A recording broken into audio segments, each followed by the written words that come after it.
Who can resist a good vinyl tag? Not me. This time, it's the Japan vinyl tag. Boy, let me tell you, it was a tough one. Stay tuned.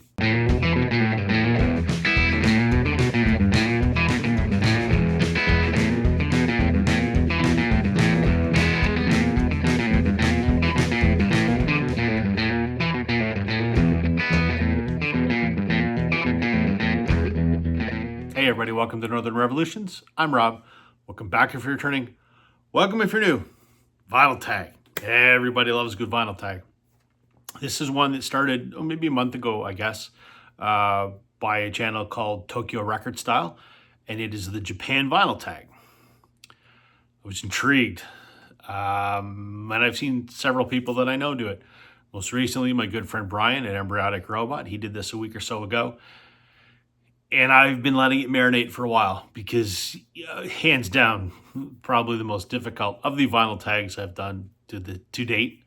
Like probably a lot of people, thought this is very Japan-centric. I don't have any Japanese records or Japanese music, but it's more Japan-inspired. So I've gone through the list, done my best to answer these, and let's get into it. I will leave a link in the description to the original video over at Tokyo Record Style, so go check that out. Number 1, Obi-Wan. Could have dressed up as a Jedi for this, but that's not what it's about. Japanese records are famous for having an Obi strip, that band around the cover. And what we're required to do here, show a record with an Obi strip. And bonus points if we can decipher a Japanese character. I kind of have to cheat on this one. Sort of. I have no Japanese pressings of anything, but I have one record with an Obi strip. I have another record with a Japanese hype sticker. So I'm going to combine the two. It's cheating, but it's the best I can do. So my record with an Obi strip is this soundtrack from last year for the movie That Thing You Do.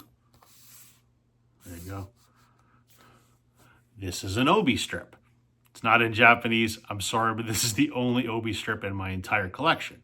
I'm going to combine that with this Lisa Loeb record, Tales. This is a Japanese pressing. You can see on the back, everything is in Japanese. This was a pressing that came out a year or two ago. It's cool, splatter vinyl. I don't keep shrink wrap, grip it and rip it, I like to say. And I don't keep hype stickers usually. But I kept this one. This was the hype sticker that was on the cover. I have no idea what this says. However, I do know that this character, which is that horizontal line, apparently means 1 in Japanese, like the number 1. So I don't have a Japanese Obi, but I have a record with an Obi and a record with a Japanese hype sticker. I hope that counts. Number 2 is show a Japanese band or artist. I don't have any. So again, I'm going to cheat on this one. But what's life if you don't cheat a little bit? Smashing Pumpkins and Melancholy and Infinite Sadness. Guitar player, James Iha, is a second-generation Japanese-American. That's the closest I got. I'm sorry. Number 3 is a Sunrise record. An album you like to listen to while watching the sunrise. Do I look like a morning person? I do not. Rob not like mornings. I get up in the morning as I have to. If I had my way, I'd sleep till noon every day. I'm a night person. I'm up till 2 or 3 in the morning every morning. So, do I see a sunrise? The only time I ever see a sunrise is if I'm driving to the airport very early because I got to go somewhere for work. I imagine the romantic view of a sunrise, okay? So, I can imagine, being Canadian, sitting on a dock or a porch, a cottage overlooking a lake, which is bullshit because I don't like cottages, but let's just go with that.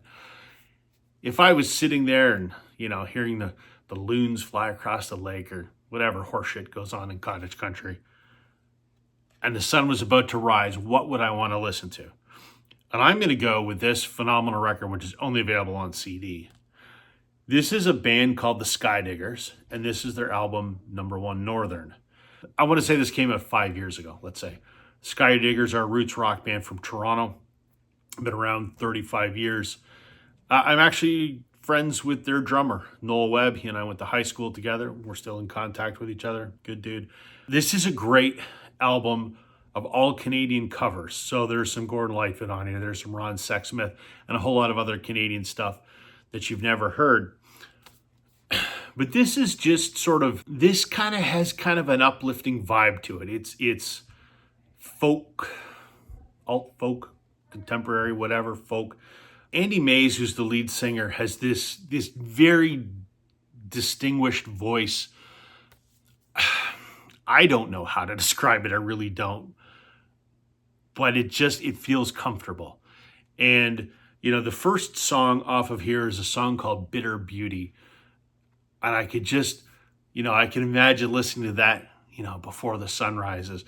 And this whole thing is just kind of puts a smile on your face and kind of, gives you a hug of optimism, I guess, before the day starts. And it kind of closes out. The second last song in here is a great song I love called Red Deer to Margaree, which was written by Charlie Angus and Andrew Cash. And it's about a road trip from Red Deer, which is in Alberta, to Margaree, which is in Nova Scotia. So, 3/4 of the way across the country. And it just, it's about a road trip. And there's a verse about seeing the sunrise. And it just, that's the song I would want as the sun breaks the horizon. So this is just an absolutely phenomenal album that no one's ever heard of. But number 1, Northern by the Skydiggers is my Sunrise record.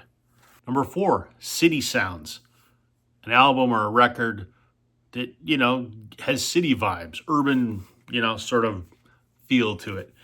A legend in this country, Jim Cuddy. I won't say what band he's part of because, certain friends of mine, Chance, laughs at me every time I mention this band.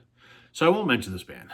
Legend. And in fact, this guy is being inducted into the Canadian Songwriters Hall of Fame on Friday, which will be 2 days before I post this video. Actually, right now, because I'm recording this on Friday night.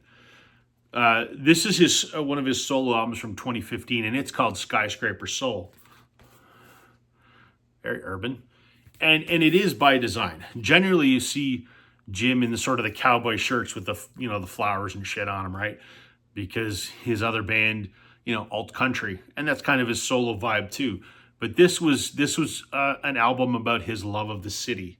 Didn't like it initially, grew on me over time, and I think it's a fantastic record. But it's more electric guitar, less jangly alt country. So it's about his love of the city, and it does have sort of some urban vibe to it. So, and like many of my Jim Cuddy albums, this one's autographed. Number 5 is Zen Listening. Show an album that quiets your mind, something that calms you down, something you like to mellow out to. I'm going to go with this record, again, only available on CD, unfortunately. This is an album called All Right Dynamite by a fiddle player and singer named Kendall Carson, who I know.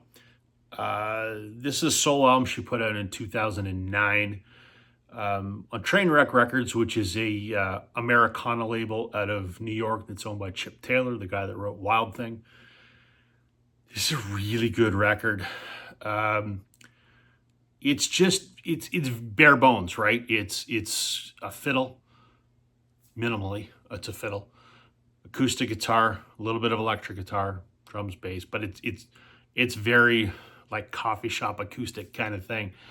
And her voice is melodic and soothing, and just a fantastic record, and a hell of a cool person. So fantastic record that I love to sit and listen to and just mellows you out. All Right Dynamite by Kendall Carson. Number 6 is Go Go Go Godzilla, an album that destroyed your musical perception. I don't have one for this. It's not saying that hasn't happened, but in looking through my collection over the last few days, I can't think of anything that fits that criteria. So unfortunately, I got to pass on that one. Number 7, show a record ahead of its time. I mean, I don't think this is a surprise for anybody. The Beach Boys' Pet Sounds, a brilliant studio album. Granted, not a lot of the Beach Boys are actually the musicians that play on this. It's mainly the Wrecking Crew. But this is Brian Wilson in the studio being incredibly inventive and inspired the Beatles to go on and make some of those incredible middle period albums, culminating obviously with Sgt. Pepper. So, I mean, kind of the one that started it all. And I don't know that at the time this was received as well as it is revered today. So, Beach Boys' Pet Sounds. Number 8 is Take a Walk Man. Show an album suitable for dubbing to cassette. Put in a Sony Walkman, go for a walk. I'm going with the Black Keys, Shake Your Moneymaker. Great album. I love that, throwback rock vibe that this has. But the thing that sticks out instantly in my mind is the song Hard to Handle. And when I hear that, I just want to, and I can just picture putting on headphones and just kind of strutting down the street to that song. So I think putting this on a cassette and putting it in a Walkman would be absolutely fitting. Number 9 is Bullet Train. Show an album that's suitable for a train ride. I'm going to go with an album I've shown before that I think is just amazing. This is Skye Wallace, Terribly Good. When I think Bullet Train, I mean, we don't have bullet trains here. We barely have trains at all other than freight trains. Passenger train service in Canada sucks relative to what it is elsewhere in the world. But, you think those bullet trains are, kind of crazy fast. So I think, if I'm sitting on a train and I want to hear something that kind of matches the tempo or the anticipation of, whatever of that trainer, and I'm going with this. This is a great rock record from 2022. And it's very, as I said before, sort of crunchy electric guitars, reminiscent of Heart. I kind of think like Barracuda really makes me think of this record, or this record makes me think of Barracuda. At the start of a train ride, this would get me pumped up and, matches the momentum of a train ride, if you will. So Skye Wallace, Terribly Good is my Bullet Train record. Number 10 is Lost in Translation. So show a record that sort of transports you to another world. I'm going with this, the classic Greetings from Asbury Park, New Jersey by Bruce Springsteen. I don't know what it's like to be alive in 1973 because I wasn't born until 1978. I also don't know what it's like to go to New Jersey because I've never been. So, I've seen enough documentaries about Bruce and the E Street Band, to know about, him coming up, sort of in that early 70s Jersey music scene, Southside Johnny, and, that kind of stuff. And his espousing of the sort of the, New Jersey working man rock and roll, if you will. This is kind of a love letter to New Jersey, obviously. So I don't know what Jersey in the early 70s was like, but when I listen to this, I sort of get a sense of, maybe what that maybe felt like and maybe what that was like. So it makes me think about that time and place. Number 11. You can't have a Japanese vinyl tag without Live at the Budokan. Do I have Cheap Trick Live at the Budokan? Of course I do. I don't think you can have a record collection and not have that record. And I'm not going to show that, though. I'm going to show the Beatles live at the Nippon Budokan, Tokyo, July the 2nd, 1966. Obviously, this is a bootleg, but this is their show from that day. 11 songs. Actually not a bad recording as bootlegs go. It's my Budokan record. Number 12 is Vinyl Bar DJ. What the hell is a vinyl bar? Never heard of one in my life. But I watched the original video and I watched Brian's video, An Embryonic Robot, and I kind of like Brian's spin on it, right? You've got to have a, kind of a record that is enjoyable, but doesn't overpower the conversation, because I guess you sit around and talk to people at a vinyl bar. I don't know. So going with that, I'm going to pick this album. This is a band called The Wooden Sky. And this is an amazing album called If I Don't Come Home, You'll Know I'm Gone. This came out in 2009. Another band from Toronto.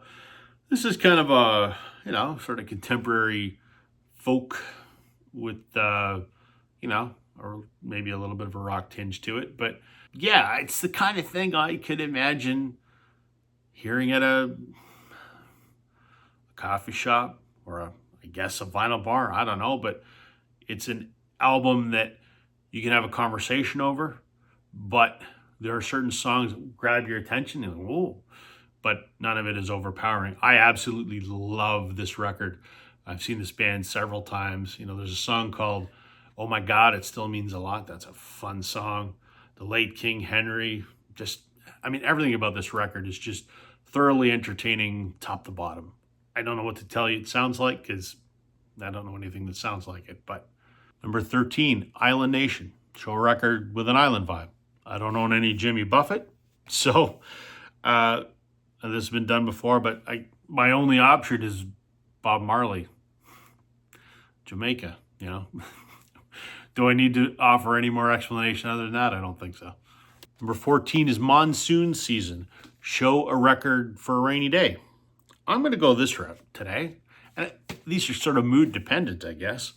But this is an album by a band called the Strumbellas called We Still Move on Dance Floors. This album came out 2013. I can't believe this is 11 years old. I met the band, they signed it. This is a fun, this is a very good record.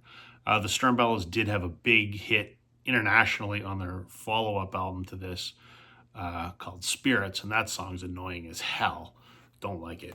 But I saw these guys before they were anything. I saw them playing in a church in my local town. But I just love this. It's a good sort of rootsy pop, I guess. But what I love about it is there's 6 members of the band, and they have these great 6-part harmonies. Like there's some songs that they're all singing it, and it just, you know, on a rainy day, and I got the sunshine on here, and you know, just those harmonies and the up-tempo nature of this kind of folk stuff would just kind of, you know, pick you up a little bit as you're moping around the house on a day when the weather sucks. So the Strumbellas, We Still Move on Dance Floors. Number 15 is Wabi Sabi, a record that is perfectly imperfect. Matt May's Coyote. I've shown this before. I've talked about Matt a ton. I love this guy. One of the great rock musicians in Canada today. This came out in 2012 and actually won the Juno for Rock Album of the Year. Juno's a Canadian Grammy. I think this album is imperfectly perfect.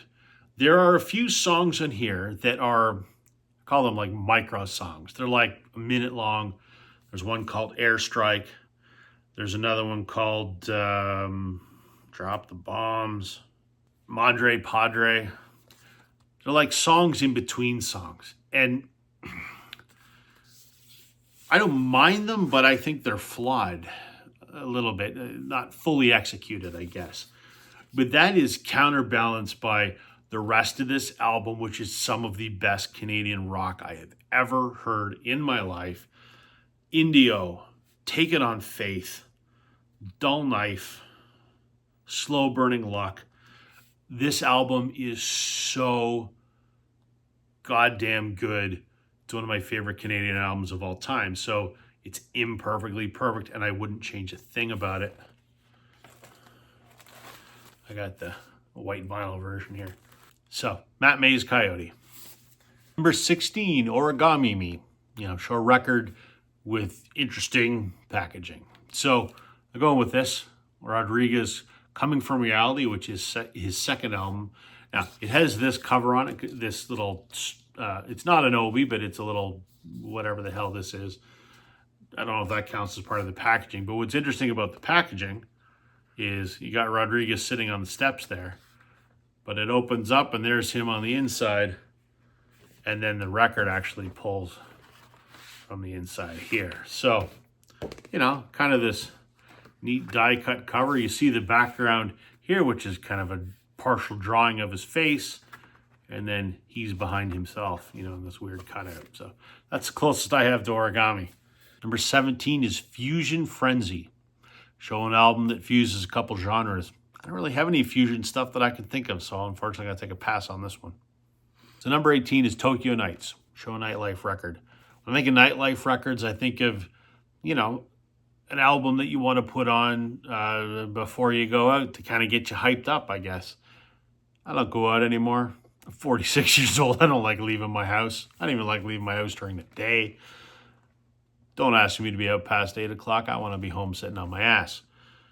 But I remember my younger days going out to the ballet. People from Montreal know what that means. And you need, a little music to get you psyched. So I'm going with this awesome album by The Beaches. And it is called Blame My Ex. It just came out last year. Phenomenal girl rock group. These women are awesome. They kick ass. They really do. Great up-tempo electric pop rock. It's awesome. Big hit on here called Blame Brett. The rest of the album is awesome. It's just great pop rock that, gets you in a great mood. So, there's some angry girl songs in here, which is fine because it's still, you can relate to that sentiment. We all have that sort of, aggression in us, but just a really great rock album. Number 19 is an End of the Day record. So an album you want to play at the end of the day. Didn't want to show these guys because certain people, Concert Buddy, makes fun of me every time I bring up this band. But screw you, Concert Buddy, I'm bringing it up anyway. This is The Things We Left Behind by Blue Rodeo. If you've seen my channel, you know I love Blue Rodeo. It's an album from 2009. This is loosely a concept album. The idea behind this is they purposely put out a double album, not just an album spread across 2 records, but a full-length double album on vinyl. Back in 2009, really before the vinyl resurgence started, when CDs and singles were the way to go, they purposely put this out because the band was reminiscing about the concept of an album as a listening experience, and that's what this is. And the idea behind this album is you start off with side A, and that's kind of the afternoon period. And then side B goes into what you'd listen to in the evening. Side C is the nighttime. Side D is the morning. And they all have sort of a mood to them. So I would listen to this, even in its entirety. But it's a good, I would put this on at the end of the day. Would I listen to this, right now at 11 o'clock at night? Probably not. I'd put it on a little earlier in the evening. But yeah, this would be a good thing to sit down and listen to the full, hour and a quarter or whatever this album is. But to take you through that 24-hour mood cycle that's on this album, but definitely an evening record. And last but not least, question 20, The Last Samurai. What's the album that you want played at your memorial? So I'm going with the Beatles' Rubber Soul for a couple reasons. Beatles are my first love in music. I have listened to them for years and years and years since I was a teenager. It's what has sort of started my musical journey. So I think a fitting album, but also because this has the song In My Life, which I think is the greatest memorial memory reminiscing song there is, and I think that's quite appropriate. So, and of course it would be the UK version because I prefer that over the North American version. So at my memorial, Rubber Soul. There you go, folks. That was fun and difficult. Please check out Tokyo Record Style. I will leave a link to the original video for this vinyl tag in the description. Please check it out. That's everything for me today, everyone. Thanks for watching. Catch you on the flip side.